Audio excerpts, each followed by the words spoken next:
Chapter, some of our most stalwart members are Christian and Muslim.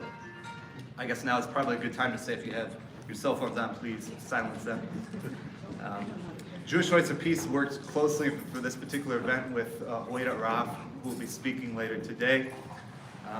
We organized this event with Huwaida and some of these students.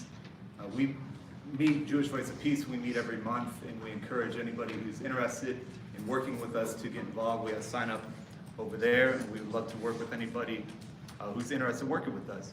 We are on Facebook, Instagram, Twitter, all the social media, so please follow us. And okay, so today, we're here today to speak, to say as a Jewish organization that speaking out for Palestinian rights is not anti-Semitic.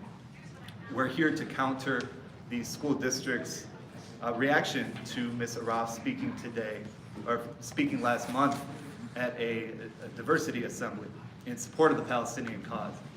As many of you surely know, last month, March 14th, Huwaida was invited by a group of student organizers to speak at a diversity conference, a diversity event at the school district. She was invited there, and she spoke about her experience as a Palestinian American. And to be certain, Palestinian Americans face racism and discrimination and should be able to speak about that, particularly at a diversity event. The school district, under pressure from many Zionist organizations and other students who didn't like what she had to say, launched a campaign to demonize her, and the school district apologized multiple times about even having her at the event. The superintendent and the principal have since resigned, and we organized this event today to be a counter to the way that the school district handled the situation. To say, as a Jewish organization, that we stand with Huwaida, we stand with Palestinian and Arab students who deserve to be heard. We stand against their marginalization and silencing. We support free speech, and we wanted to say, as a Jewish organization, that the school district and their actions do not speak for us. We worked with Huwaida after this event to organize a petition drive. We got over 1,000 individuals signing on in support of our message and Huwaida's message, as well as over 150 organizations, including a number of Jewish, religious, and political organizations, speaking out against the way that the school district handled this situation. The school's reaction in this case is a familiar story, at least it's familiar to me as a Jewish person, because not too long ago I felt the same way, and I would have reacted with hostility to a Palestinian speaking at a school event like this. I grew up, as many American Jews did, thinking that any criticism of Israel is anti-Semitic. You know, I went on the Birthright Israel trip. I completely bought into that way of thinking. And for much of my life, including in high school, I'd never met a Palestinian. I'd never spoken to someone who had a Palestinian viewpoint, who was never exposed to that point of view. And I really, for much of my life, had no real understanding of what was going on in Israel and Palestine. So I can speak personally that I wish that somebody like that would have spoken at an event when I was in high school. I could have learned a lot. Which is why in this case the school district's reaction is so damaging, because it really sends exactly the sort of wrong message that students need to hear, that speaking any sort of uncomfortable truth will be completely canceled and completely silenced, and we stand against that. We also make clear, as an organization, Jewish Voice of Peace, we make a clear distinction between anti-Semitism and criticism of Israel. Anti-Semitism is very real. In 2018, for example, the largest anti-Semitic attack, the Tree of Life synagogue, happened in the United States. 11 people were killed. Anti-Semitism is a very real threat that should be taken seriously. And it's a very personal, important issue to me. When I was in high school, I was one of the very few Jewish students, and it was tough. It was tough. We eventually had to switch to school districts because it was so bad. So I'm very sensitive and very cognizant of anti-Semitism and how it affects students in a high school environment. But speaking up for Palestinian rights is not anti-Semitic. It's two separate things. Judaism is one of the oldest religions in the world, continually practiced religions in the world. Zionism is European political ideology. It's only a couple hundred years old, premised on establishing a Jewish state in the land of historic Palestine and Israel, to the exclusion of the people who are already living there, Palestinians. Criticism of Zionism and criticism of the actions of the state of Israel is something different than criticism of Judaism.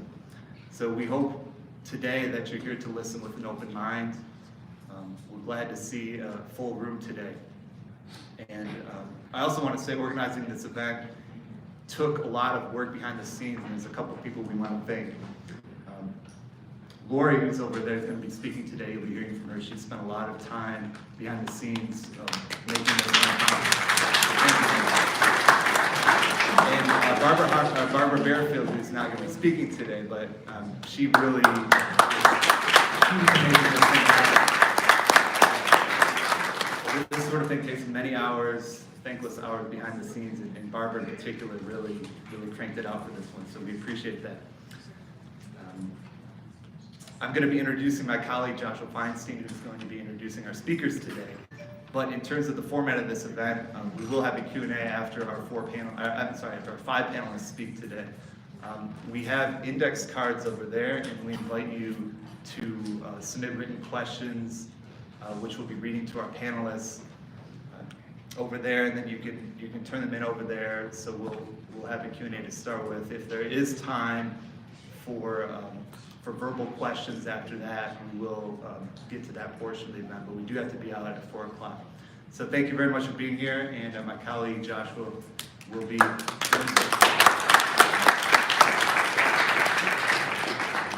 Thank you, Matt. Great introduction. So we're very lucky. We have 5 intrepid, highly intelligent speakers today. We'll start with the Rabbi Alana Alpert, and we'll do a quick introduction based off of the flyer that went out.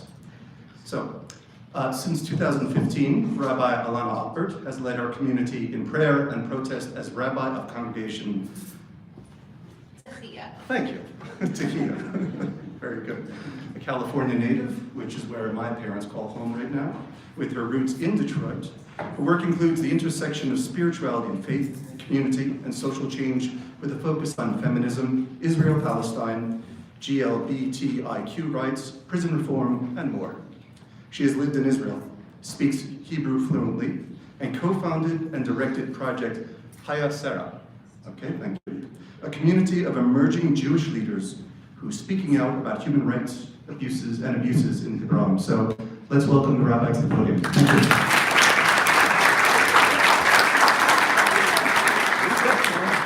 If you want to take it from there, that's fine too. No. I just think the order was going to be a little different. That's okay. Yeah. We're very flexible here. So, Compromise, that's what it's all about. no, I don't think I'm supposed to go first. Yeah, can you do all the intros? And then, because we've got a different order, it seems like, than you do. Yeah. I know that was so dramatic and beautiful. Everyone likes more intros. I'm sorry. So, the Rabbi will not be speaking first. I presume we'll be starting with Barbara Harvey. Correct. Is that correct? We're sitting in the order. We know Barbara wants to go last. As you can see, we didn't do a rehearsal. No, Just kind of... Huwaida's going first. And then our student. And then me. And then Lori. Right. So Huwaida's going first, that's our final answer? Yes. Okay. Want to friend? So let's have Huwaida up first. Now, Matt just spoke about Huwaida Arraf, but I'll give a quick intro about Huwaida. She's a Palestinian American and a human rights attorney and activist. She's been involved in legal grassroots initiatives for Palestinian rights for the last 2 decades, including co-founding the Nobel Peace Prize-nominated International Solidarity Movement, otherwise known as ISM. She's been leading the Free Gaza movement, which organized sea voyages to Gaza to confront and challenge Israelis' illegal blockade on 2 million Palestinians living there. And in 2022, Huwaida actually was a candidate for the House of Representatives in Michigan's 10th Congressional District. So I'm not sure if she'll be at the podium or sitting, but let's welcome Huwaida today.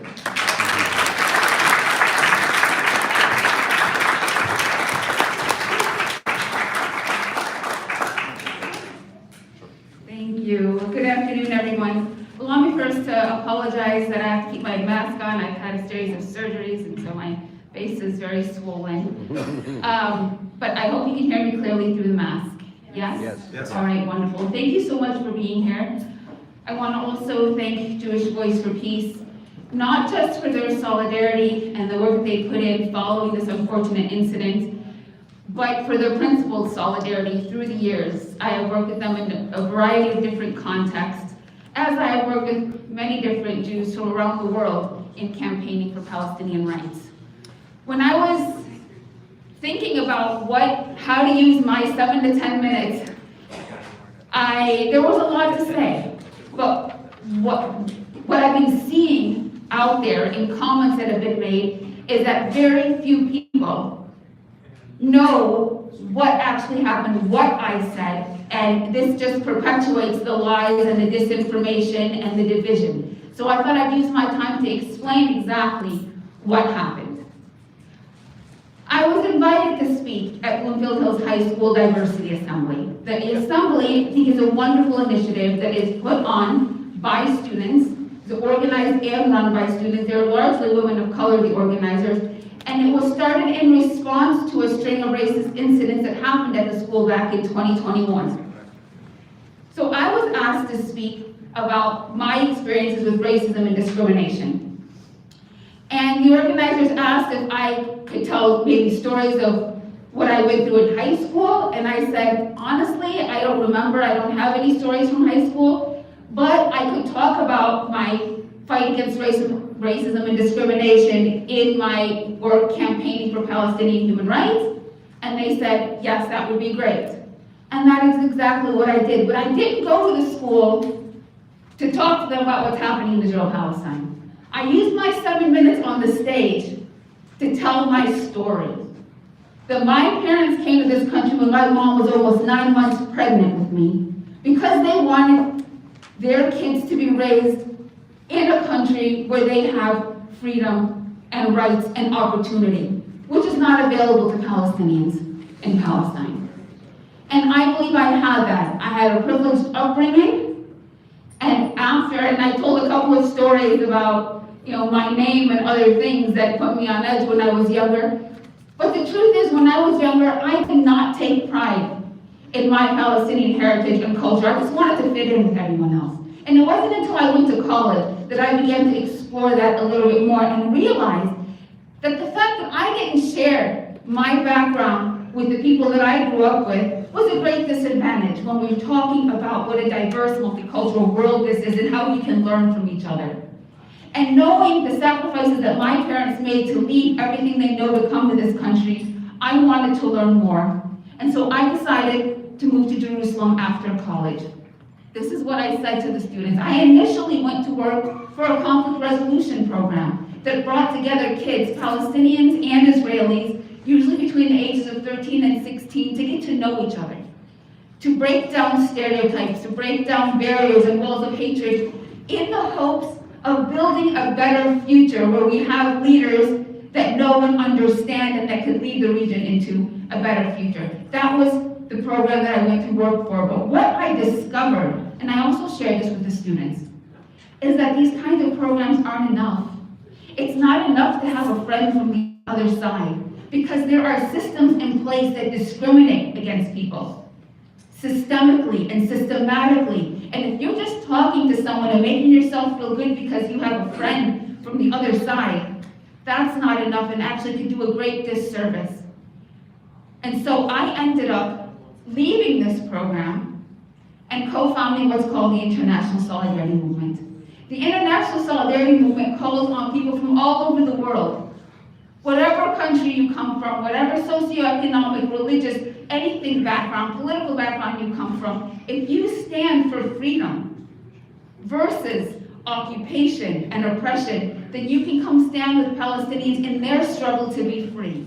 And in that work, I had the privilege to work with thousands of people from dozens of countries. And what I told the students is, to my surprise, many of the people that came to work with us with the ISF were of Jewish background, Jewish Americans. I also marched and protested and was shot at and arrested next to Jewish Israelis, Jewish Europeans, Jewish Americans, because this is not a conflict of Jews versus Israelis or Jews versus Muslims and Christians, or that Palestinians, Muslims want to throw Jews into the sea. It is not that. And that also, because of the comments that I was making in my story, I wanted the students to understand this.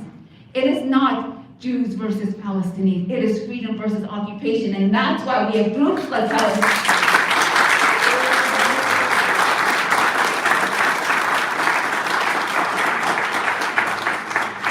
And that's why we have groups like Jewish Voice for Peace and thousands across the country and hundreds of thousands around the world that no one actually used their Jewish background to speak up and to say that what Israel is doing doesn't represent me.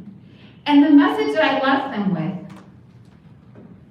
because I know that my experience was a little bit international, bringing that in, and I said, look, this is my experience, but what I want to leave you with as students, because as you go out into the world, is not to get siloed in this kind of identity politics, and not to let the forces that try to divide us based on our differences win.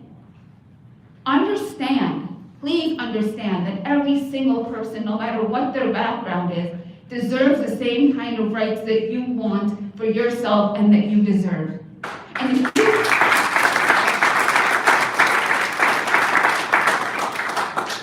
if you keep that in mind and remember to be kind and conscientious, then you will go out into this world and make the difference.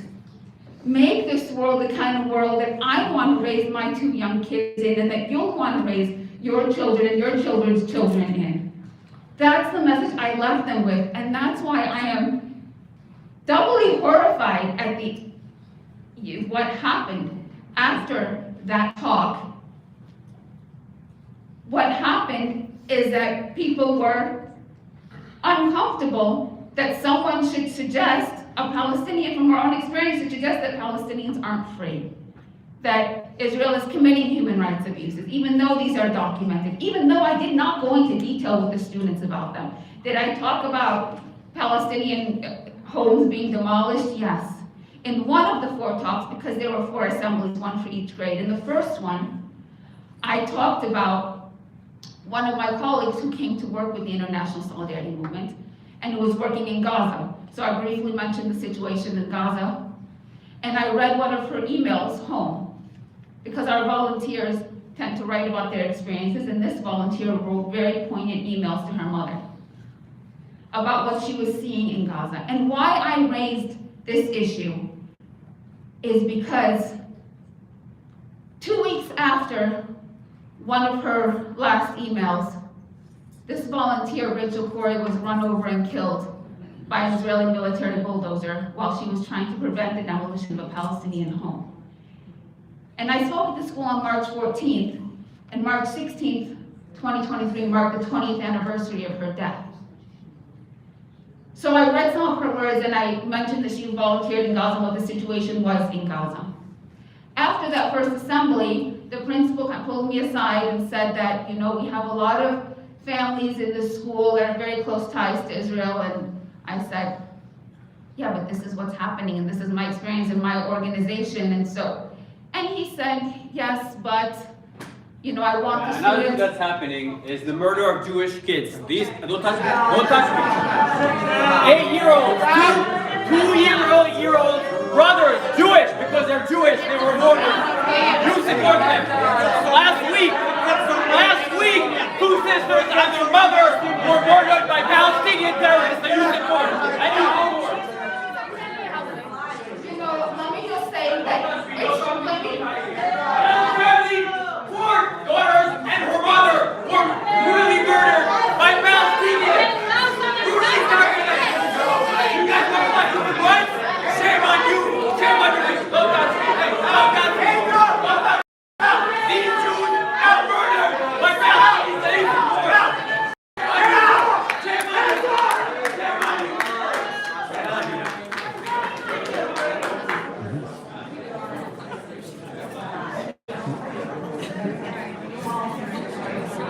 I actually used to go to synagogue with him.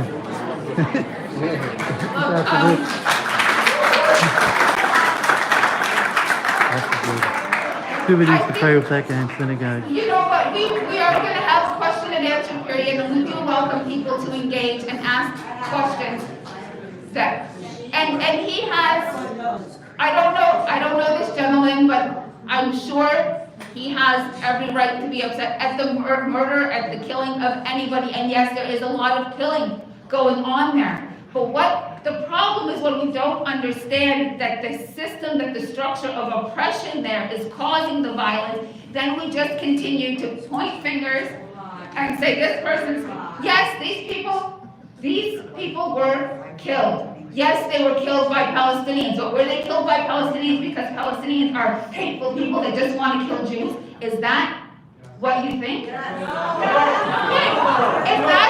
that's what some people think, then that's an unfortunate. If that is what some people think, then that is an unfortunate view to have. It is a very racist and bigoted view to have.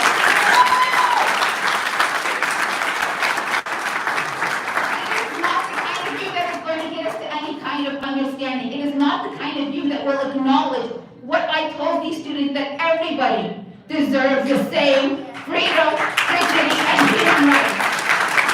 And when we can secure that, when we can understand that, and when we can secure that, is when we will see an end to the killing. But you cannot expect that a people will forever live subjugated and just accept it. Okay?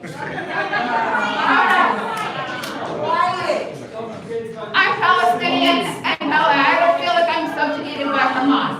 But let me, and look, ma'am, you are welcome. Ma'am, you are welcome to be here, and I do want to hear your comments or your questions after. But in order to be productive, it would be helpful if we did wait till question and answer period. So I think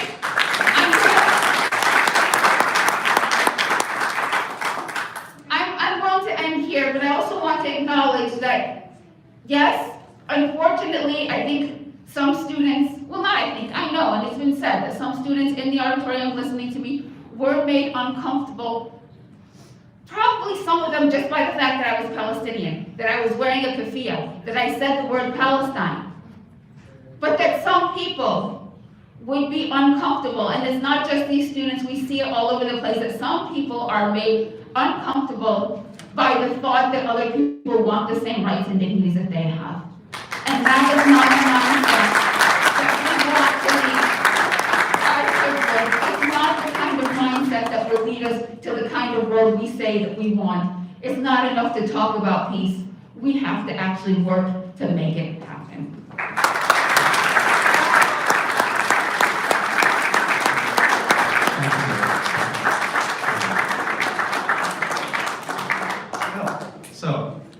Yes, let's move on, shall we?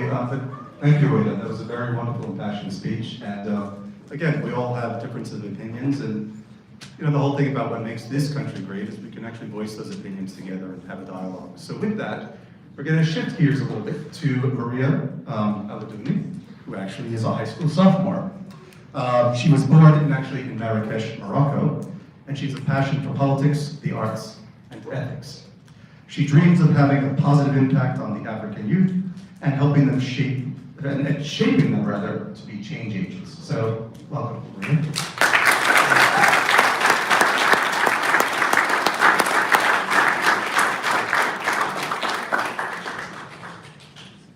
All right, I'll be talking about my experience being raised with Jews and Muslims alike in harmony and peace.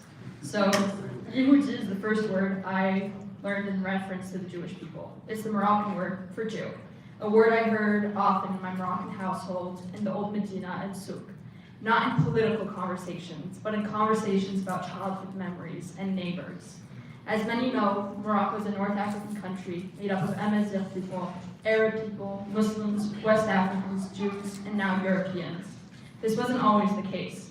Ruins from the northern Moroccan city of Boulili, better known as Volubilis, an ancient Roman town and a UNESCO World Heritage Site, bring the possibility that Jews lived in Morocco as early as the 2nd century BC. Hebrew engravings were not only prevalent during ancient times, but as recently as the 1970s, with signs, buildings, and paperwork with Hebrew on them. Melechs were designated Jewish quarters that had synagogues, kosher food markets, and heightened security to make sure Jews felt at home. Many melechs were located near royal properties like palaces to ensure nobody would harm them. In 1948, when Israel claimed Palestinian land as its own, King Mohammed V warned the Moroccan citizens against any acts of anti-Jewish violence, citing the long and rich collaborative history amongst the Jews and Muslims. From fighting in wars together to sheltering Jews during the Holocaust, there's a long history of love between Muslims and Jews. Today, many pick hate. Hate in the way they speak to each other, treat each other, respect each other, look at each other. In Morocco, I see Jews and Muslims sitting around the table laughing while sipping tea. That is the love I want to see, the love I want for future generations to hear about.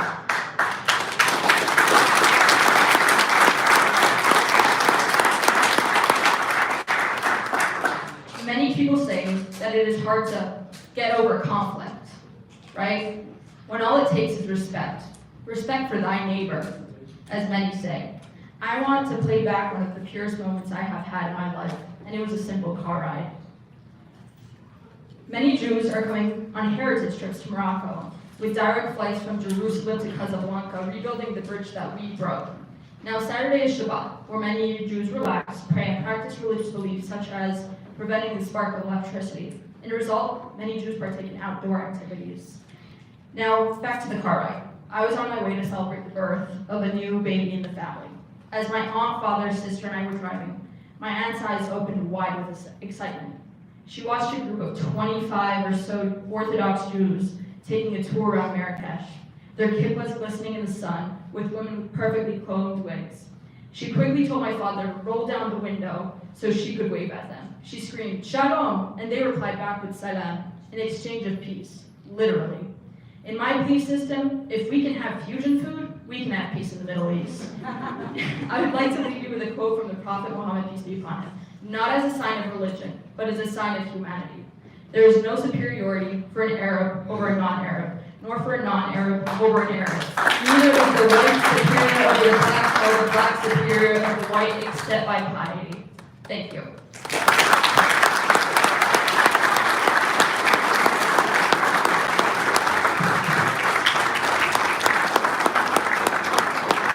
Next up, the introduction is Rabbi Alana.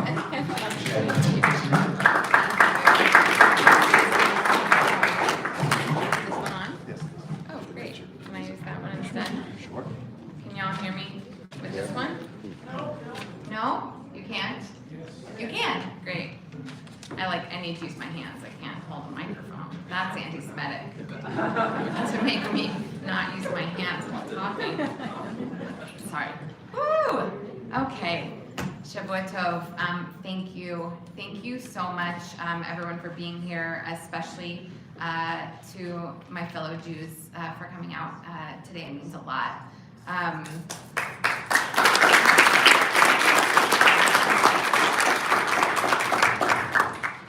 So I want to tell you something about how I came to be standing on this stage right now.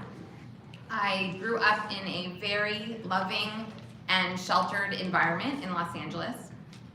When I was 16, my friends and I went on a road trip to Berkeley. The previous summer, I had gone to Israel for the first time. We'd spent a week in Poland, visiting the concentration camps, and then 5 weeks traveling around Israel. Walking near campus at Berkeley, right, I saw graffiti for the first time that read, "Free Palestine." And I stopped dead in my tracks, right? I can remember vividly the feeling of being attacked. I felt attacked. The slogan represented one thing and one thing only: the destruction of the state of Israel, the expulsion or killing of its Jewish inhabitants, and a return to a geopolitical context in which the next Hitler might, chas v'shalom, finish the job. Since then, it's been 25 years of listening, learning, and unlearning, of seeing things that I can't unsee. I was taught to see Palestinian identity as a threat, and I've had to unlearn that way of seeing. It was hard. It is hard. But I am blessed that there were many Jews and Palestinians who offered me patience and compassion along the way. Yesterday, Jews around the world read the words of Leviticus. This week's reading Kedoshim contains some of the core Jewish teachings about ethical living, sometimes called the Holiness Code. Rabbi Eli Friedman explains, "We are holy because God is holy. But what does it mean to be holy? To pray? To study Torah? All good things. But according to Leviticus 19, holiness is found in our honest dealings with our neighbors. We are holy when we leave the corners of our field for the poor, when we refrain from cursing the deaf or putting a stumbling block before the blind. We are holy when we have honest weights and measures in just courts. We are holy when we respect our elders, and when strangers who dwell with us in the land, we shall not wrong them. This is what it means to be holy."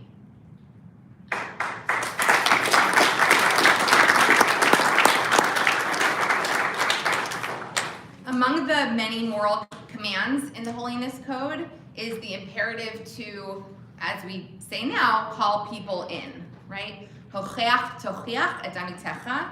You will surely reprove your friend. Reprove, rebuke, or tochacha, as we call it in Hebrew. We are obligated to call each other in. And I think I'd actually rather we don't clap for this, if that's okay. But I really appreciate it.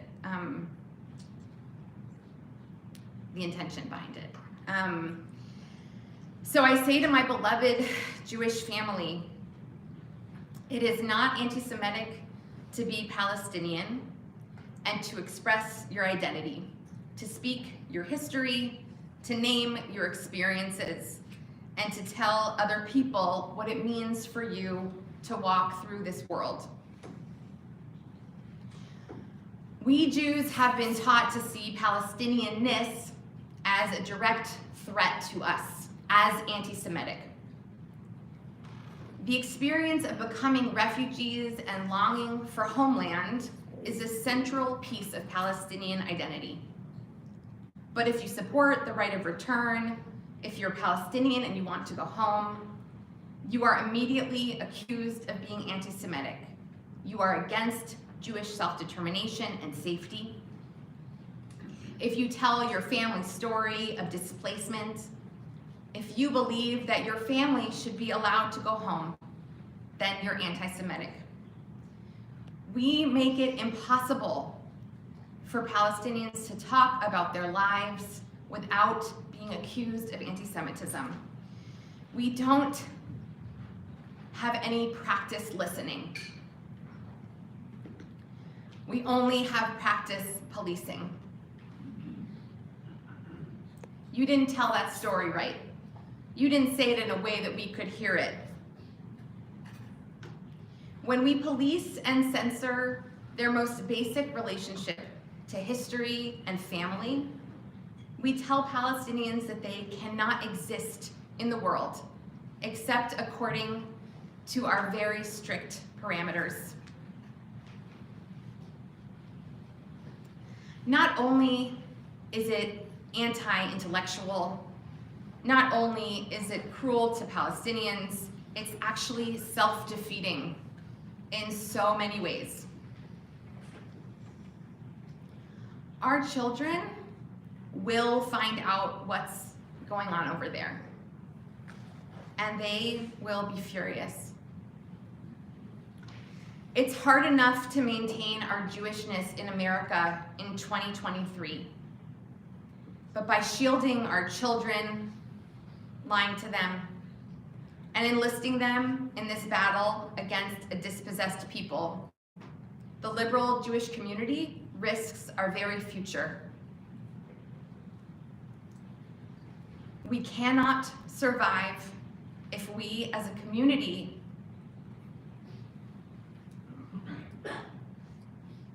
are so lacking resilience, right? That we are threatened by people telling their stories. We are crying wolf, and it's incredibly dangerous because anti-Semitism is real. People think Jews killed Jesus and that we're orchestrating an immigration crisis to undermine the white race. They think Jews control the media, global finance, and my favorite, the weather. If only. The anti-Semitism we need to be afraid of is embedded at the heart of white nationalism.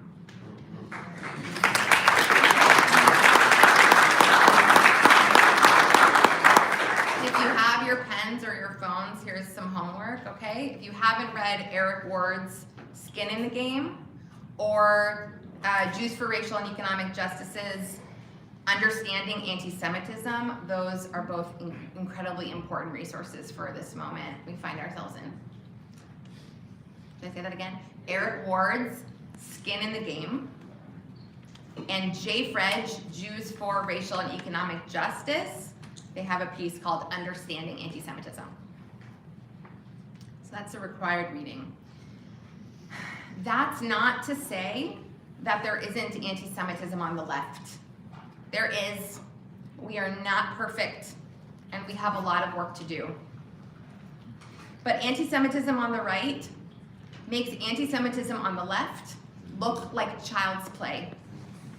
When we confuse the source of our insecurity, we make the wrong allies, and we leave the machinery of anti-Semitism uninterrupted. We are scared. We are so scared, and for very good reason. But when we are unable to distinguish between what is and isn't truly threatening our lives, we risk wasting our power at best, and at worst, doing serious damage and making ourselves less safe. When Jews came to this country, we had no one to rely on but each other. So we built an incredible network of agencies, congregations, and federations who would support and advocate for our community. I am indebted to Jewish communal infrastructure. These institutions made it possible for my family to send me to summer camp, for me to afford rabbinical school. Now as a rabbi, I rely on colleagues in these institutions to help me navigate mental health crises and so much more within my congregation. Help me to serve my community, right? I would love to give tzedakah to charity to these organizations without worrying that these dollars will be used to attack human rights activists. The political muscle flexing our Jewish institutions did in response to this incident only reinforces the worst anti-Semitic stereotypes. We are caught in a vicious cycle, making it impossible to heal from our collective trauma. We have been trained to experience Palestinian expressions of identity as a threat, and perhaps it is. If our vision of Israel depends on the subjugation, disenfranchisement, and exclusion of Palestinians, who at this point make up at least 50% of the inhabitants of the land from the Jordan River to the Mediterranean Sea, then yes, we American Jews must silence their diasporic kin through legislation and defamation.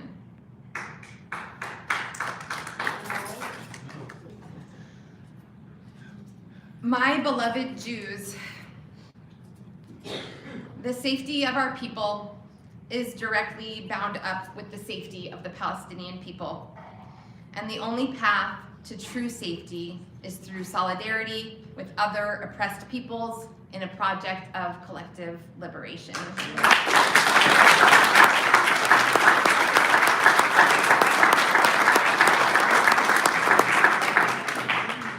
And to my fellow beloved human rights activists, it is critical that we take anti-Semitism seriously. We cannot constantly point out what anti-Semitism is not without being able to clearly articulate what it is and to demonstrate our commitment to eradicating it. That's in my interest because I want safety for my people and because I want to see my people on the right side of the struggle for a multiracial democracy here and abroad. And it's in all our interests because anti-Semitism is a key part of the machinery of white supremacy. We cannot fight for collective liberation without fighting anti-Semitism. And I close with this blessing. May this painful incident offer us the possibility of new learning, of deeper transformation, and may it bring us closer to a future of freedom and dignity for all of us. Can you hear us, Zone? Thank you so much.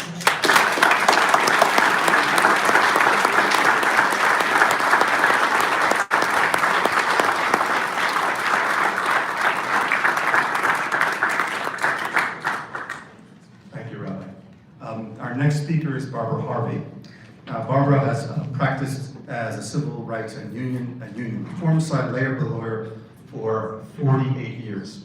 Her focus gave her a steady stream of the most courageous and big-hearted clients, especially the Teamsters Union, where Teamsters for a Democratic Union created the definitive global model for union reform movements. She became an activist for peace, justice, and equality for Palestinian citizens of Israel decades ago, helped found the Detroit chapter of Jewish Voice for Peace, us here, and served on the national board of the JVP. She is an expert in legal aspects of discrimination and anti-Semitism. Please welcome to the podium, Barbara Harvey.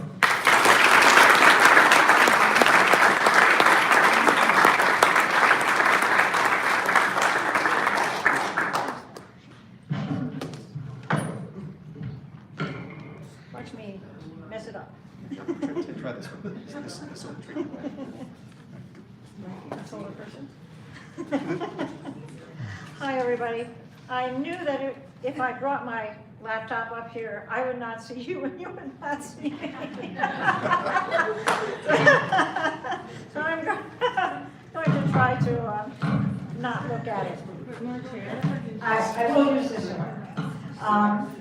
So I came, it took me a very long time to get used to the notion that I had a really, really dear friend who was a Palestinian. And he is a person who caused me to determine that I really needed to open myself up as a Jew to getting to know Palestinians because I liked him so much. And he's Palestinian. He used to live here, and half the people in the room probably know Abdeen Jabara. But he's the friend I'm talking about. And so I took several delegations to Palestine to see for myself what was going on. I never considered myself to have really set foot on Israeli soil since I did so at the airport, and that was basically it.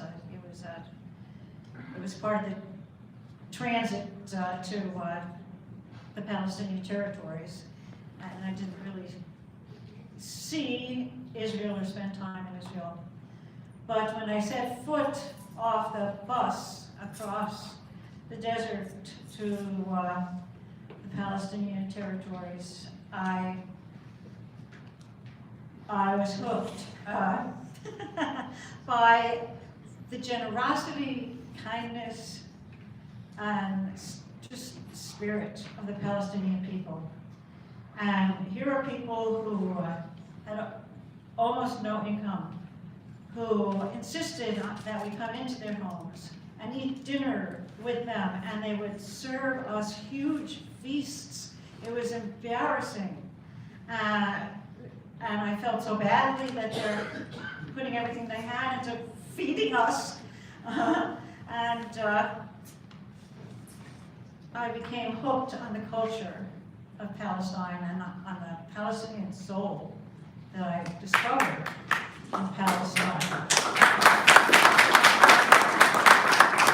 And have been hooked ever since.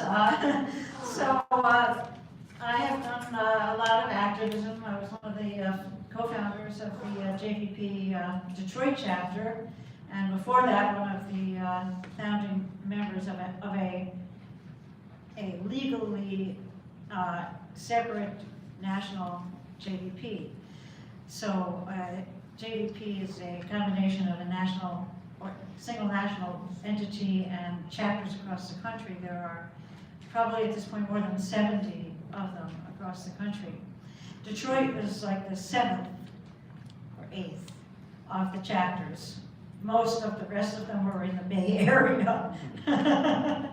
Plus Chicago, New York, and Boston, Philadelphia, centers of heavy Jewish population, urban Jewish population. And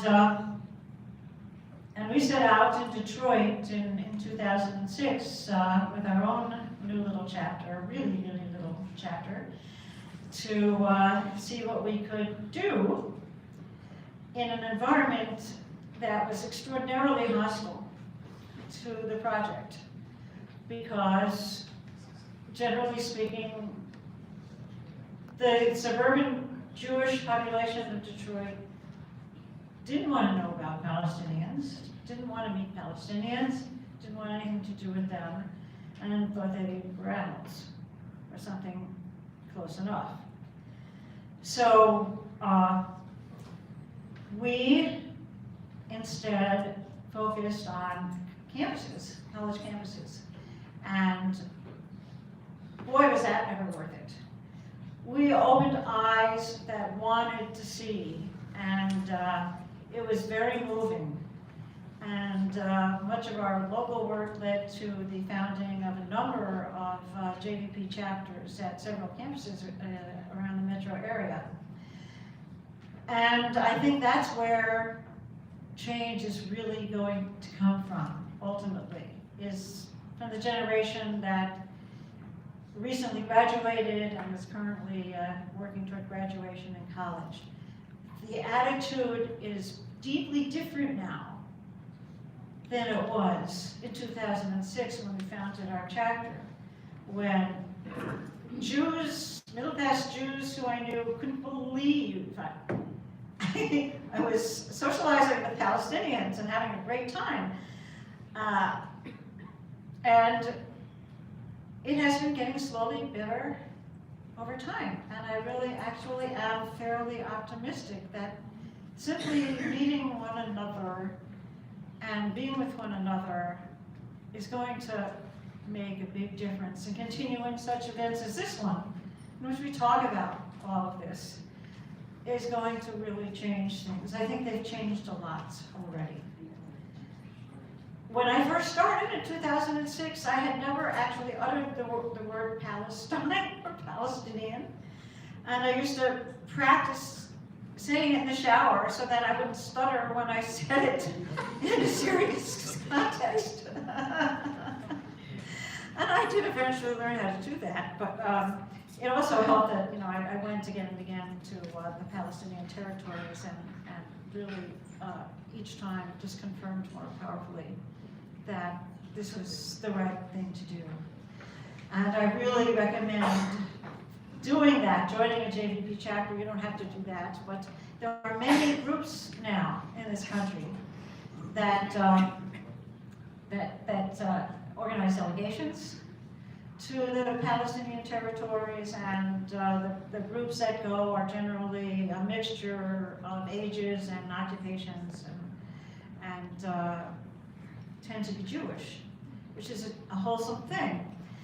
So, and I'd be happy to help out if anybody wants some help in starting, for example, a student chapter at a local university, or getting a moribund one to revive. I'd be happy to help out.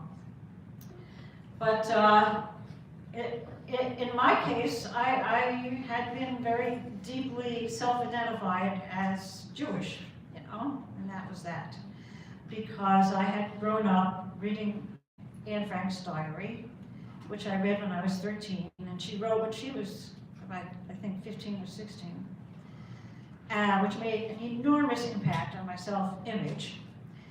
And that's the way it was until I met this guy named Dean Jabara, who took me under his wing for a while, until I learned how to fly a little bit. And he totally changed my attitudes. And the more Palestinian people I met, the more you all confirmed the good impression that he had given me.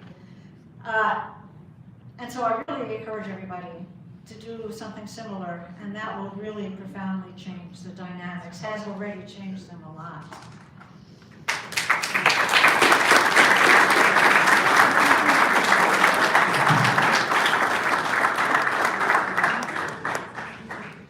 Excellent. So last but not least on our panel is Lori-Kamleh Ajlouny. So, Lori as she comes down. She is a highly respected educator, community leader, and peace activist with 37 years in education, teaching, administration, and curriculum development. She often leads discussions on combating stereotypes and discrimination against and affecting the Arab American community in the United States. And she serves as a public voice for the Arab American community in the US, especially with schools, organizational churches, synagogues, temples, and mosques. Last but not least, she's on the forefront of educating the American public in order to promote greater understanding of Arab history and culture. Ladies and gentlemen, Lori-Kamleh Ajlouny.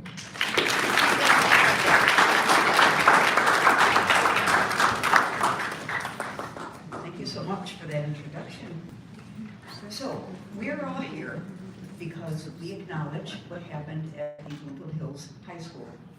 The anger and invective it sparked is divisive, destructive, and above all, terribly sad. As a result, students and district officials were attacked, they were insulted, and a couple of administrators were forced to leave their positions. This outcome is a terrible wrong for our students to witness. This is not the way we solve conflict, and that is going to be the message of my speech. But was this really surprising, I think is what I had to ask myself, and the answer is, sadly, no. So where do we begin understanding what went wrong? The crux of the matter is unassailable. Every attempt in every forum and every mainstream media to express pro-Palestinian views have been denigrated, marginalized, and dismissed as defamatory advocacy. People expressing sympathy or even illuminating the plight of Palestinians are immediately attacked, careers destroyed, and voices silenced. Pro-Palestinian speech has been considered anti-Semitic diatribes, which are singularly designed to delegitimize Israel and the proposition of the imperative homeland for Jews. But nothing can be further from the truth. So why were schools, officials, and the community so blindsided by a Palestinian human rights attorney relaying her personal experiences in Palestine? Is it because they're naive, insensitive, or ill-informed? I regret to conclude the answer is probably yes to all three. But why is this most likely true? I believe the answer is simple. The plight of the Palestinian people has been suppressed in the mainstream media. It has been suppressed in academia, in religious studies, in the halls of Congress and state legislatures, and in wider marketplace of ideas. It is because students around the country have never heard the Palestinian narrative and have never been included in social studies classes, social studies programs, school debate forums, not found in textbooks, nor curriculum of any kind.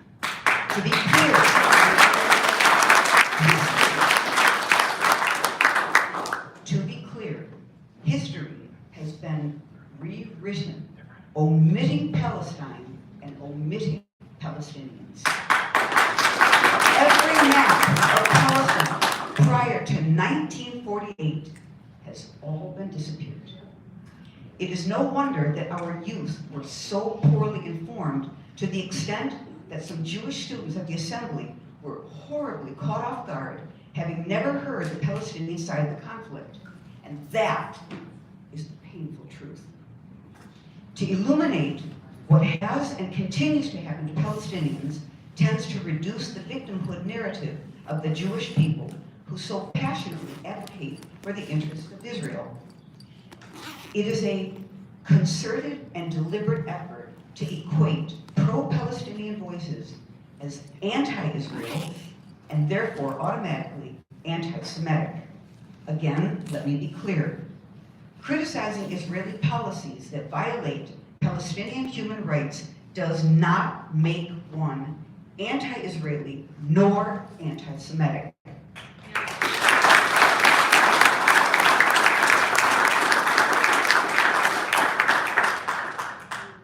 One can be pro-Palestinian without being anti-Israeli, anti-Israel. More importantly, one can be critical of Israeli aggression without being labeled as anti-Semitic or anti-Jew. That is why it is so very important to hear the voices of Jews, like Rabbi Alana, like Barbara Harvey, like all of my wonderful colleagues on Jewish Voice for Peace, that we hear their side who reject that simplistic proposition, even though they have also been similarly attacked and substantial efforts made to silence them. Therefore, I believe it's vitally important to commend the courage and the moral substance of the Jewish organizations such as JVP, If Not Now, DJJ, and several others. And I can tell you with strong conviction that I am proud to share this platform with all of these steadfast and dedicated voices.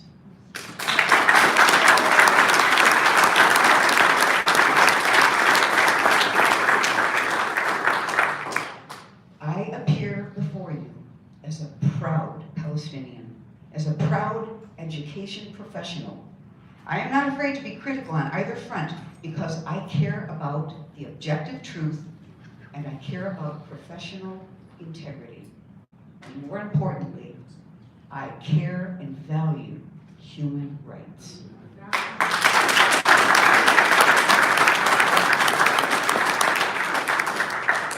In today's climate of unprecedented political and social division, we have all heard about cancel culture, and we all know countless examples of voices on both the left and the right being canceled or claiming to be victims of cancellation.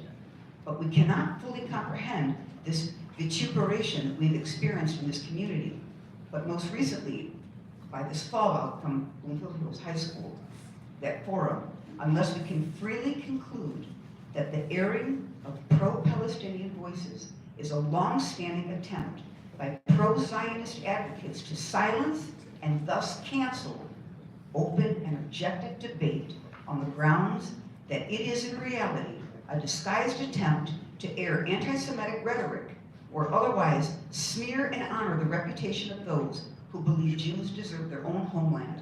And I can tell you firmly and honestly that this is not my intention, nor the intention of anyone on this panel.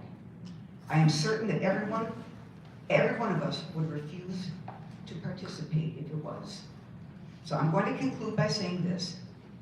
The pro-Palestine narrative has been and continues to be silenced in the American society and even abroad.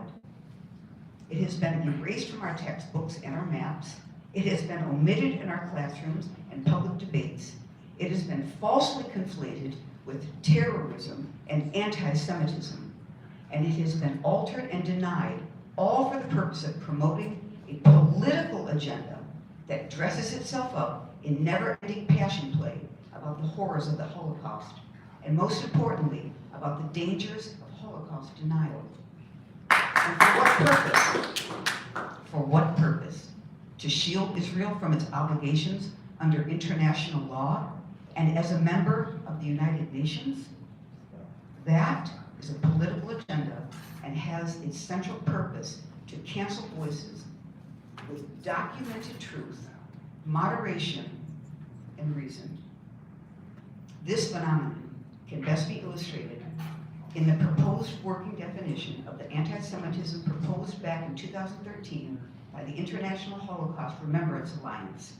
That definition, while embraced by many countries and states in the US, has been rejected by many others because it deliberately blurs the lines between honest public debate about Israel's treatment of Palestinians and Palestine nationhood, and legitimate criticism of Israeli policies of occupation, continued building of illegal settlements on Palestinian land, and deathly attacks on Palestinian people. The cumulative impact is to stifle debate, just like you're trying to do now, stifle debate as to the equivalent of hate speech against Jews. I challenge any person who listened to the forum at which Huwaida Arraf was to give a single credible or legitimate example of hatred or bigotry in any statement by her or any of the other speakers.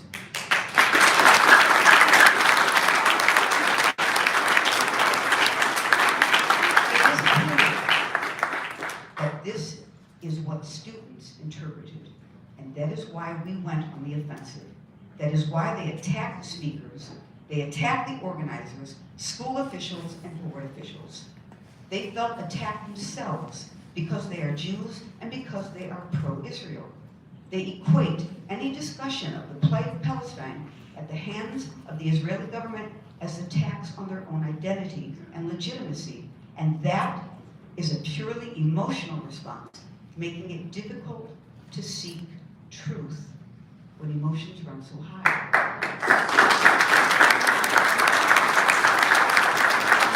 As with most divisive issues today, the solution rests with the education of our youth.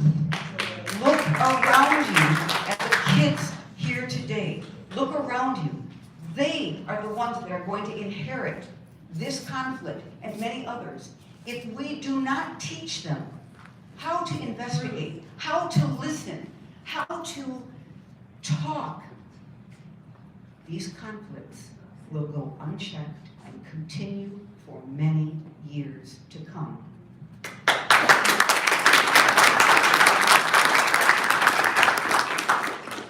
Again, I say the education of the youth and moving away from tolerance to seek true understanding is what we must seek. We can never get to that place if we bow down to the angriest, loudest voices in the room who do not seek truth. We need to hear from all voices, and the fact that some voices were brutally drowned out in this community on the subject is troubling and dangerous, as it sets precedents for future upheavals, and more importantly, it models the wrong behavior for our youth. I therefore urge all of us to speak openness in our thoughts, moderation in our voices, and to reject the incessant forces that seek to bully and disrespect those whom they disagree with. The educators in Bloomfield Hills deserve our gratitude and our esteem. Those who attack them deserve our disapproval and the censure of disrespectful and inappropriate behavior. We need sunlight, not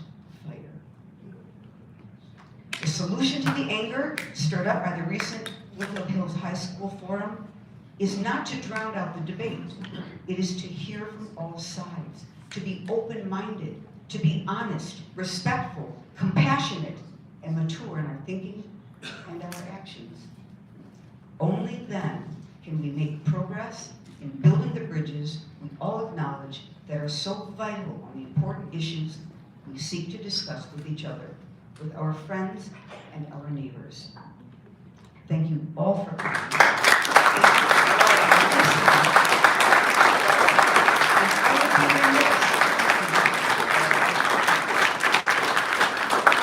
I would be remiss if I again do not thank Barbara Bearfield, Barbara Harvey, Don Greenspan, everybody on JP, Matt, Josh, the lovely area.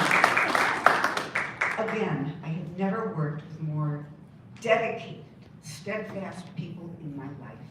Thank you. My heart goes out to you. I also want to thank the Bloomfield Township Library for hosting us.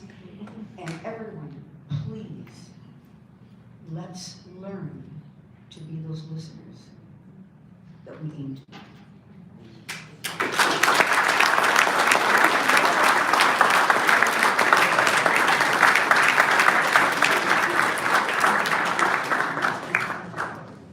Thank you very much to each of our wonderful speakers. We do have, as we mentioned before, we have cards. We're beginning the Q&A portion. We got about 35 minutes or so. If you want to have a question, please let us know. We're passing out the cards right now. I suppose in the meantime, we wanted to at least give the floor to some students, who are at the heart of this issue and who go to the school district. If any of them particularly had a question or issue that they wanted to speak on, we'd be happy to have you talk right now. Otherwise, we'll begin to wait to get our questions. Thank you for having us. It's a wonderful discussion, very informative, and I thank everyone for it. Thank you.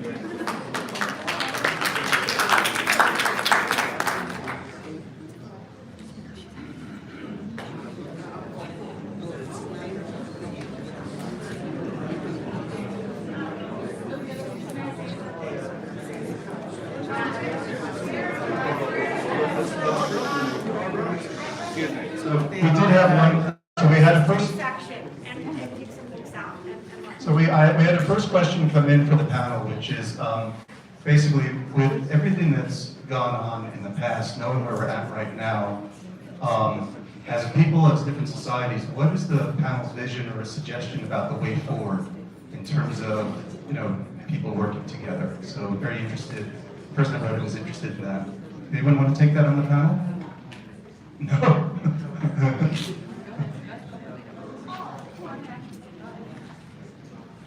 I can just say a few words to that. Obviously in the aftermath of the Diversity Assembly, I have been called a lot of names, anti-Semitic, anti-Israel, my words being hate speech and anti-Semitic rhetoric and all of these things because I spoke about Palestinian human rights. And it goes to what Lori said, and I think what all of the speakers said in one way or another, is talking about one people's human rights does not make us anti-another people. And so, calling me an anti-Israel activist, which a lot of the media has done, even after we explained, I'm a civil rights attorney. When I talk about civil rights in the United States, it doesn't make me anti-American, okay? So talking about Palestinian human rights doesn't make me anti-Israel. So what I'm trying to say in terms of the answer to this question is we have to dispel a lot of these notions and these blocks that we put up and these accusations that we put up to actually listen to people. And so the solution would be more forums, more dialogue like this, bringing in even more speakers into our school. One of the things that we heard is that these kinds of issues don't belong in our school where kids should be just learning math and science. Are the kids not inheriting this world? Do they not need to know what's happening in the world? Or do we not trust them to be able to take information, do their research, make their own decisions, act on it or not? So some of the things that have come out just in the attempt to silence speech has been really sad, as Laura said, it's really sad, setting a bad example and does nothing to advance us. So getting rid of these labels that we put on people, trying to listen to people and trying to really do what we say. No one of us, I think, would say we don't acknowledge the humanity of other people. But sometimes in our actions, that's exactly what's being done. Like when I asked earlier, do you think that, Palestinians just want to kill and it has nothing to do with the situation that they're in? And then someone or more than one person said yes. That kind of mindset is not going to push us forward. As Barbara said, and as I experienced with a lot of internationals that I hosted in Palestine, I'll tell you, one time in 2002, Ramallah, Palestinian city, was completely under Israeli.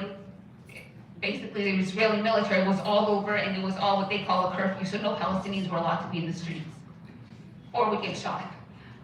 A group of Israeli Jews called me and said they wanted to come in. I'm like, are you crazy? But they insisted they wanted to come in, and they were peace activists, and so we manufactured a way to bring them in, and as I was walking in the streets with a group of Israeli Jews, Palestinians not allowed to be in the streets. They are locked in their homes because those that have stepped outside have been killed. So they are looking from their windows and they're waving and shouting shalom to the Israelis and inviting them in for tea. Because those Israelis came not as occupiers, they came as friends, they came in solidarity. So let's dispel the notion that Palestinians are terrorists and hate and want. Palestinians want the right to live in freedom and dignity. So, long way to say, I think we need more conversation, but as a starting point, we need to kind of also dispel these labels that we put on things and these misconceptions that we have that dehumanize each other.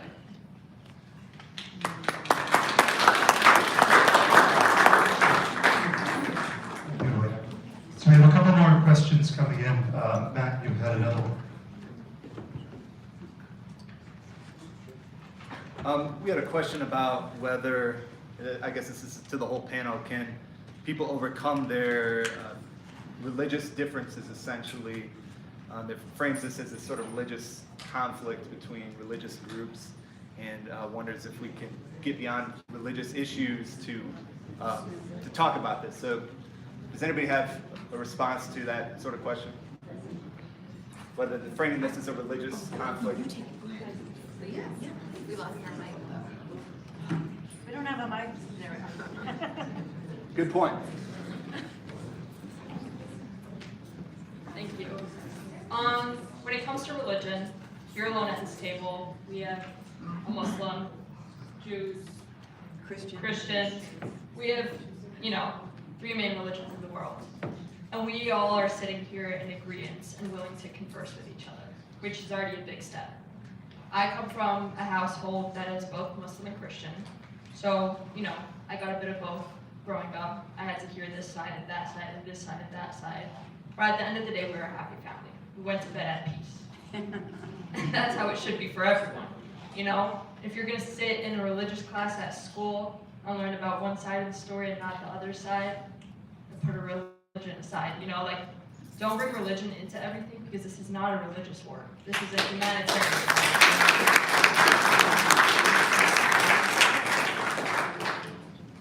I'm going to let Rabbi Alana, if you want.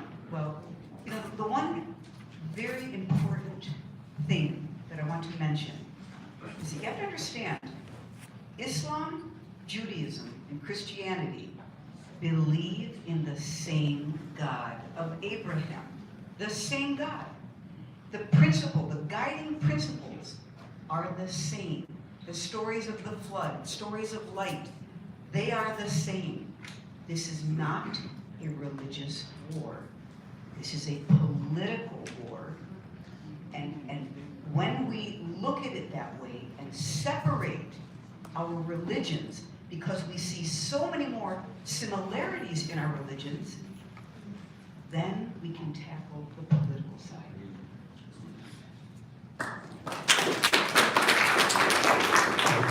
Great. Good. Thank you very much. The next one actually came from a child. this one. And a child in the audience asked, and it's a serious question, how will, and really nice to see this child saying that, how will future youths learn about the truths? How will future youths learn about the truths? So, how would you answer that? Learn about the truth. And again, you know, I think it's important to see that in terms of, we live in a world where everyone has a different view of what the truth is. That being said, in terms of trying to get to the facts and just educate young people, go ahead. Now here comes the teacher in me. It is through education, education, education. It is through informing yourselves. It is through research, learning about an argument, counter-argument. It is synthesizing information. It is looking at multiple sources, hearing from multiple voices. That is how the youth will learn the truth.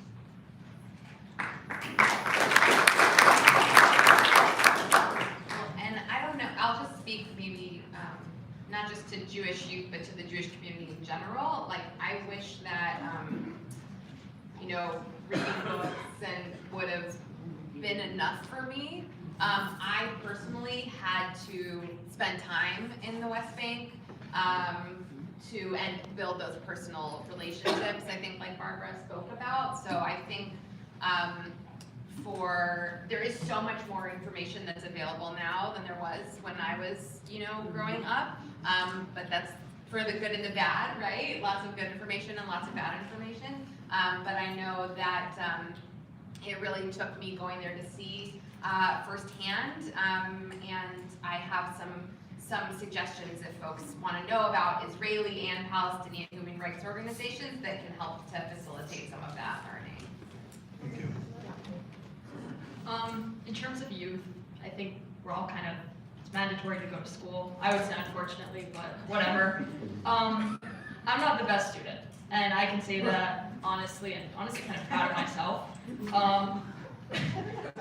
I dropped out of school for a year, but I'm back, and I have to say the most learning I've done is by talking to people. I am a very talkative person. My parents would say that's unfortunate, but I think it's important. So I was always the kid at the dinner party with the adults, and just talking to older people, it helped me pick up information that I couldn't read in a book, couldn't learn in a movie or at school. And I think just talking, you know, open yourself up to talking to new people, and you're gonna learn the most magical stuff. So, yeah. I want to applaud this young lady.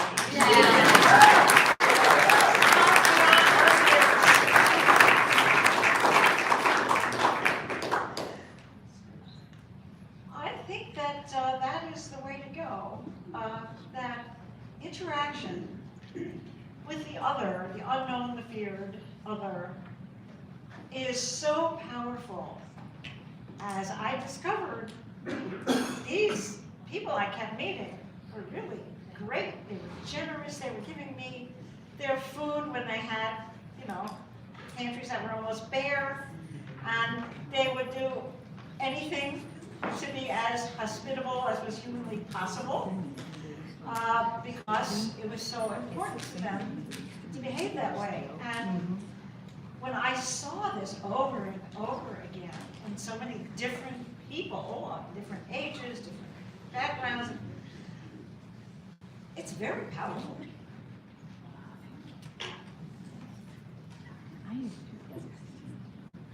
Okay, all right, thank you very much.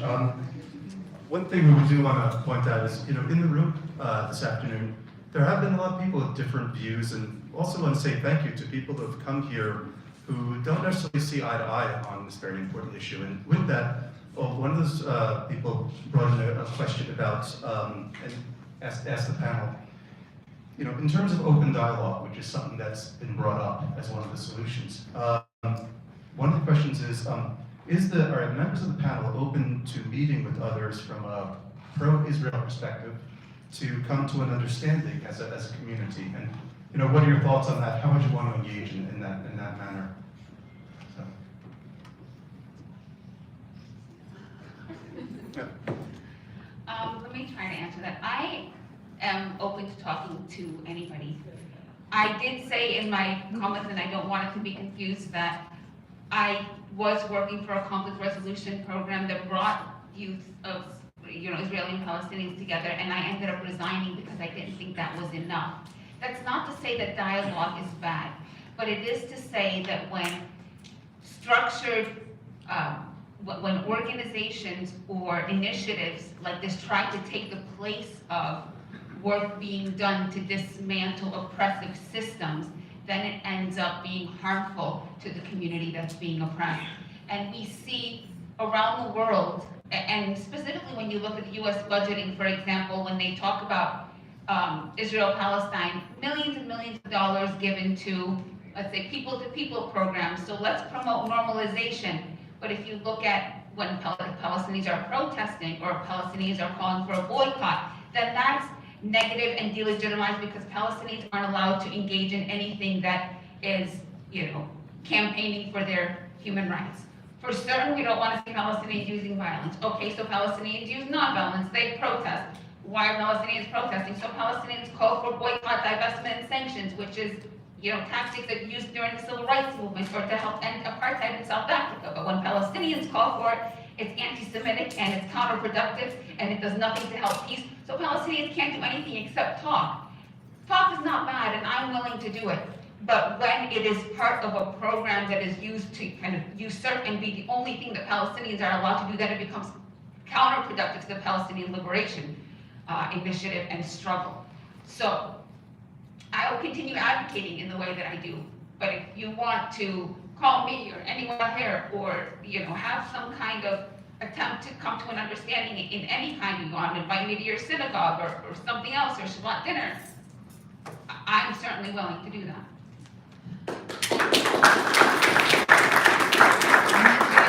It's important to add that Huwaida, that's actually not your job. That's not your responsibility. And I think that this is really clear to us in terms of other issues with power dynamics, right? So, if I have questions about, what it's like to be, what it's like to be a queer person, I'm gonna ask a friend who's an ally to queer people. I'm not gonna ask the queer person themselves to educate me about the issue. And it's the same thing around, being a white woman and trying to understand more about the Black community's experience. So there's a tricky line for us to walk in terms of both the knowing that relationships matter, and making sure we don't put the burden on that we're being really mindful about where the burden of education is. So I guess this is my call also to a lot of the fellow Jews in the community, who are ready to do some of that initial work, right?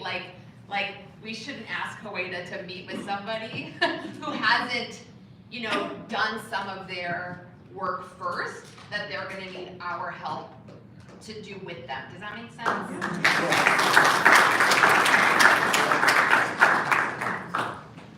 I think that what Alana just said is incredibly important, and that it is very much on the shoulders of the oppressor, not the oppressed, to do the outreach and to make it clear that there is goodwill, and it is not the job of the oppressed, it's the job of the oppressor.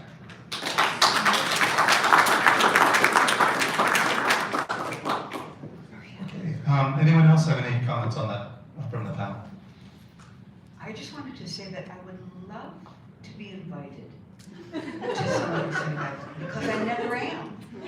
So I would welcome that invitation, and I will sit down, I will talk, I will listen, and hopefully this can be an example of maybe spreading this goodwill, this good example of dialogue even further.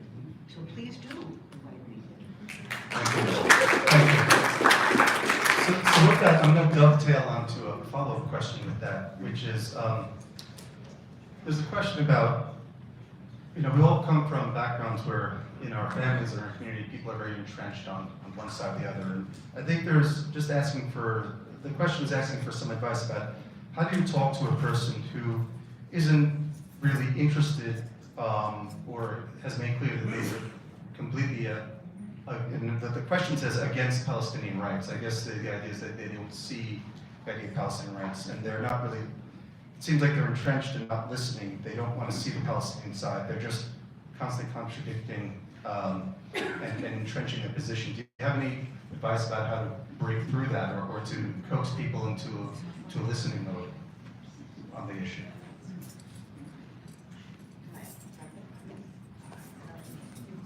That's actually a pretty important one for a lot of us, right? I'm just going to make this short because it is simple. It is human rights. It is human. Okay, my answer to this is a little bit, might be a little controversial, as opposed to everything else I've said. I think my answer is don't. Because, and this is a place where my tension between being an organizer and a rabbi, like really, like, being a spiritual leader, like really come into conflict, because there are so many people who are ready to listen and to learn, and we need to be bringing those people into the movement. And so on some level, so politically, it's a waste of time and energy for us to, bang our heads against the wall with people that are really entrenched, I think was the word. On the other hand, spiritually, I want to bring all of my people with me, right? This is personal, right? Within my family, my nuclear family, I need, my sisters have been working to bring my, parents along, and it's because it's so important to us to do this work together, so I guess I want to hold both of those truths. Thank you. Very well done. We have time for a few more questions here. I think this one's rather interesting. In order to prevent school boards from being, I guess the word would be taken over by people that would be hostile to diversity and hostile to promoting critical thinking, been a lot of talk about what books should or shouldn't be in school. How would you encourage people to get involved, run for school boards, etc.? What is your advice in terms of people getting involved?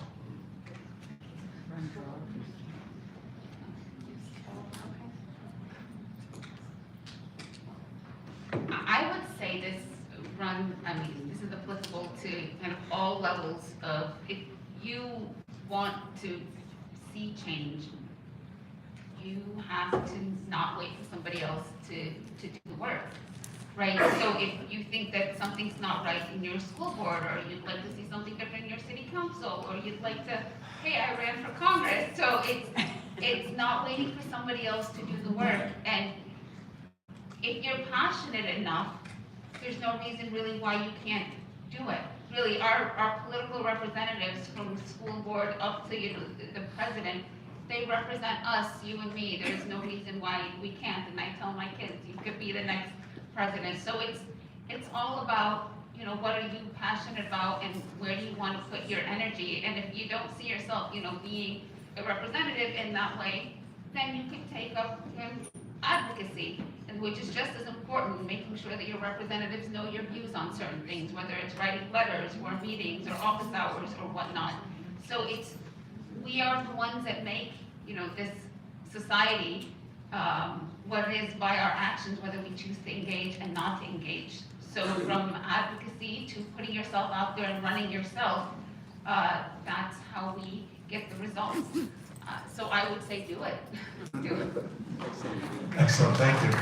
I'm going to do a quick pause for a public service announcement. We did have one of the board of the trustees library was kind enough to come by and just ask that make a clarification in terms of hosting events, that the library was remunerated for the use of the room, and we thank them very much for allowing us to rent the hall. So, quick public service announcement, no charge for that, folks. But this one actually is an interesting one. Can a person of Jewish faith be called anti-Semitic? Aren't Arabs the same descendant of the Semitic origin? And the reason I'm asking this question is it brings up a whole conversation of, we hear the word anti-Semitic thrown around, so a little bit personal. My own family is a product of the Holocaust. So, growing up with the idea of anti-Semitism, and from a personal point of view, I've certainly seen that word, which meant so much growing up, be used or overused so much that sometimes it's not going to lose its meaning. It begins to lose its power to really change and bring people together in terms of a cause. I think the question here, again, coming back to, can a person of Jewish faith be called anti-Semitic? Aren't Arabs the same descendant of Semitic origin? It's a tough one. Take it away.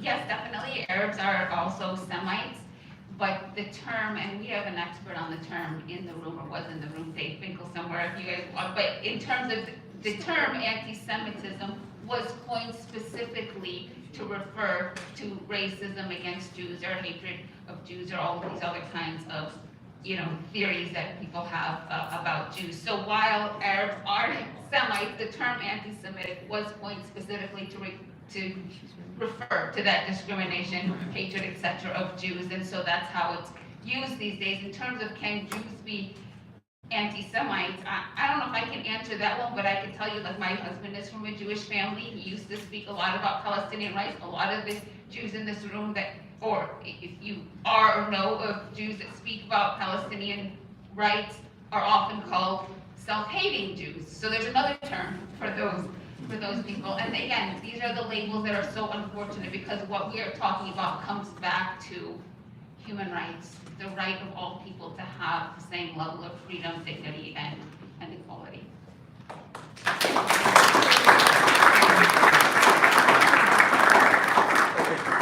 We had another question that often comes up. What about Hamas? What work needs to be done by Palestinians to improve their take on the situation? If anybody wants to respond. This may be a very controversial take, but I'm just going to say it. Is the KKK the United States? No. Is Hamas Palestine? No. It's a group of people within. We can't blame an entire population for a group of people's beliefs. Yeah.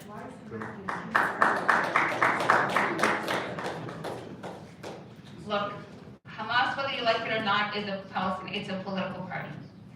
And there is a wing of that party that has used violence as they see it, and I'm not a spokesperson for Hamas. I don't want this to be taken as in any way justifying anything, but as the armed ring of Hamas sees it, as fighting their oppressors' liberation using armed struggle. So they represent a certain portion of the Palestinian people, just like we have here different political and other parties with different beliefs. They do not represent all of Palestinian people. You cannot say Palestinians don't deserve their freedom because they are Hamas or they elected Hamas, which is what happened when everyone was pushing Palestinians to have elections in 2006, and so Palestinians had free and fair elections, and they elected Hamas, won over the other Palestinian faction, Fatah, and suddenly everybody didn't like the Palestinian elections anymore. Why they won the elections was a number of factors that is not really what we get into here. But I can tell you that living in Palestine for so many years, I have come into contact and had discussions a number of times with people who identify or who like Hamas, identify as Hamas or whatnot.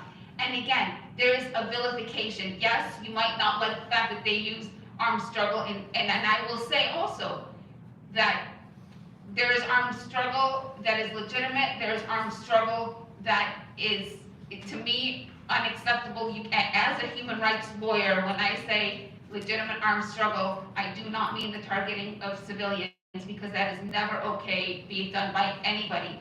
A civilian is not a legitimate target for any kind of armed struggle. But has Hamas done that? Yes, they have. Does Israel do that? Yes, they do. And so we tend to vilify one because it's become easy to do that, and then to negate everything else about Palestine. So we hear that a lot. We talk about Palestinian rights. What about Hamas? As if They represent Hamas, all of not us. even as they represent all of us, but as if the violence that are using is that they use or choose to use is done in a political vacuum because they are devils or they are just full of hatred or they are subhuman of some kind, and not that it comes for decades and decades of repression. And we see that if we actually look, okay, at what has been done and the series of attempts, let's say, over the years to come to an agreement or peace process or all of these things.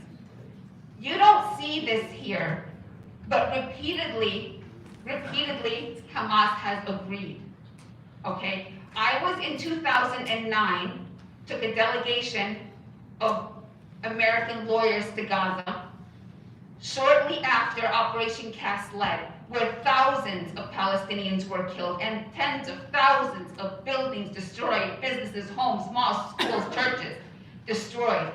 And I met with the head of the United Nations in Gaza. He said when Hamas and Israel had a deal, that Hamas would stop firing rockets and Israel would open the borders a little bit to let more humanitarian aid trucks into Gaza, because everything that goes in and out of Gaza is controlled by Israel. And this comes from the head of the United Nations in Gaza.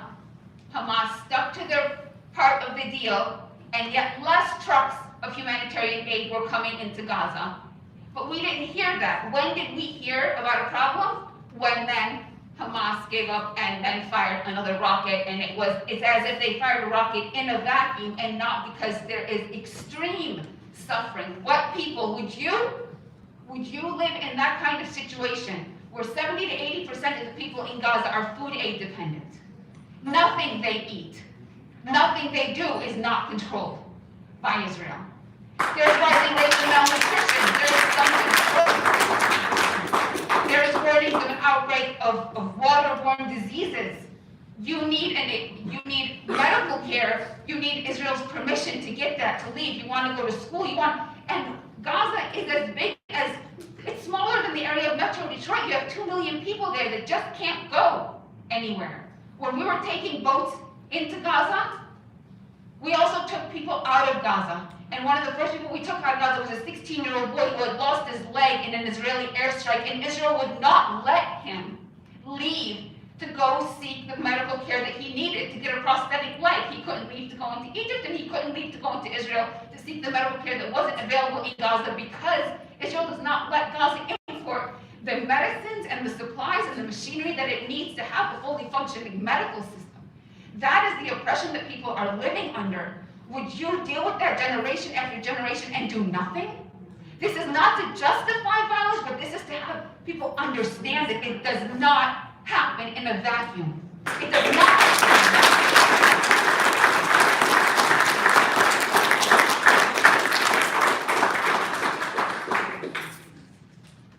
Thank you. At least one more question. What's difference and similarities between the Palestinian struggle for justice, that of Native Americans, indigenous people, Black Americans, African Americans, South Africans, Aboriginals, Algerians, and so on and so forth? All right, I'm back. I'm of Amazigh heritage. We're called the Berbers. We're native to North Africa. My grandma was Berber. My grandfather was of Arab descent, and she was kicked out of home. She was kicked out of her homeland. What to her was home were the Atlas Mountains. That's where she grew up. That's, in a sense, her holy land. And they were kicked out by none other than my grandfather's, ancestors, the Arabs. But no one, it's just a continuing process all over again in history. We've never learned from our true mistakes. We just keep repeating the same stuff over and over and over again. And I say it's unfair to compare African American struggle to Palestinian struggle because it is different, but it is our fault at the end of the day. You know, we sit here and watch and, you know, act like we're politically active by what? Turning on the news? Or are you just gonna sit on your couch and watch what's going on and not speak on it? That's our fault again. You know, if you see something, our school says if you see something, say something. We've said a lot, they don't do anything about it, but yeah, I think it's a good motto to have in life. See something, say something. Because as history has shown, we keep repeating the same stuff over and over again, and it's getting boring, you know? Like, either it stops, comes to the season finale, or we move on to a new show. So, yeah.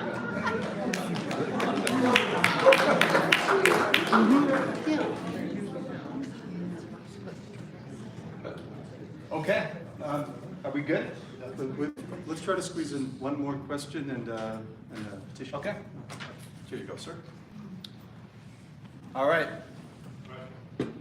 Can you comment on the Foreign Affairs article about the one state reality that recently came out by Michael Bennett? I haven't read the article, but does anybody have any? Michael Barnett? Has anybody read the article or any comments about the issue? I did not read the article. You know, here we frequently talk about, you know, a two-state solution. Or people ask, you know, what is the solution? And I have said for the longest time, I don't care if it's 2 states, 10 states, or no states, okay? It's not about states, it's about the right of a people, all people, to live free. And that's a problem and here, unfortunately, whenever we talk about, you know, Israel, Palestine, or anything that might be done, oh, this jeopardizes the 2-state solution. Put aside the fact that 2-state solution probably been really long ago dead. We shouldn't be looking at that. What we should be looking at is a solution that will ensure that all people are able to live free. Okay, and my family, my dad's side of the family is from a village that falls inside Israel. So I'm an Israeli citizen. But there are 60 laws on Israel's book at least that discriminate against me because I'm not Jewish. So while Palestinian citizens of Israel can vote, they are not equal under the law because Israel sees itself and demands that the world recognize it as a Jewish state, a state for the Jewish people. Well, what happens to the indigenous population that was left that wasn't expelled in 1948? There's a small part of it. We are Palestinian citizens of Israel.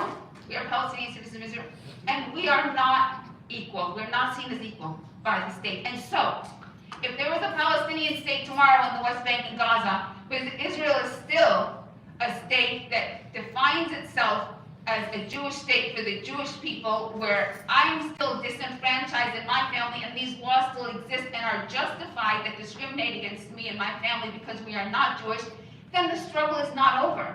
Nor do I want a future Palestinian state to be like an Islamic state that discriminates against people who aren't Muslim or anything. I am advocating for, and I think that we all should be, everyone can have their religion. We should all respect each other's religion. But no matter what our religion is, we should be able to live with the same rights. And I don't see why that can't happen in one state.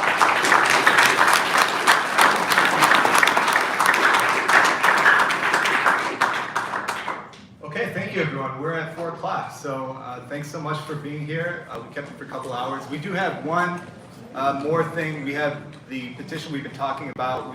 We're planning to present to the school district, the school board, against their actions regarding Huwaida and the silencing of the Palestinian narrative. If you want to sign it, we got this right here. You can scan it or talk to us at the table.